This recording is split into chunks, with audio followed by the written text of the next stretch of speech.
Hi everybody, this is Jeremy Dunham, Editor-in-Chief of the IGN PlayStation team. And today I'll be talking about Devil May Cry 3, Dante's Awakening Special Edition. And long title that it is, it's actually a very good game.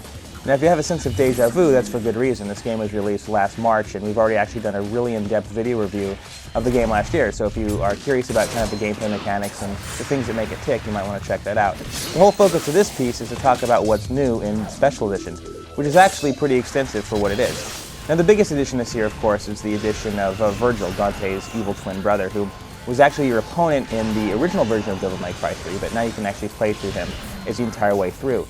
He doesn't have the huge range of styles that Dante has. He only has one as opposed to 5, but he's a lot more powerful than Dante was, so you're going to be able to walk right through anything that gets in your way. Now the fact that he's so much more powerful has both its pluses and minuses. On the one hand, you have the fact that you can destroy everything really quickly, and you have this really nice sense of badass fever where you can go around and you're unstoppable. On the other hand, it takes away a little bit from Devil May Cry 3's original charm, which was trying to work your way through the intense challenge. And with that taken away a little bit, it's really not as intense as it used to be. A couple of other new little additions to the game as well. There's a brand new Demo Digest mode, and that allows you to watch all the movies you've unlocked, be they Dante's old movies or the brand new ones that they've put in there for Vergil.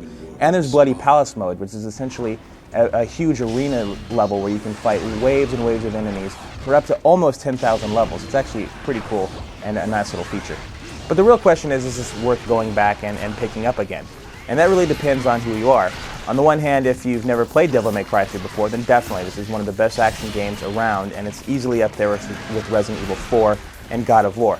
But if you've played through the game several times before, as good as the game is, there might not be enough to really bring you back unless you're such a die-hard fan of the franchise that you really can't go too long without your Dante fix. But on the whole, Dante's Awakening Special Edition is definitely the best Devil May Cry release so far, and it's definitely worth a look if you haven't seen it yet.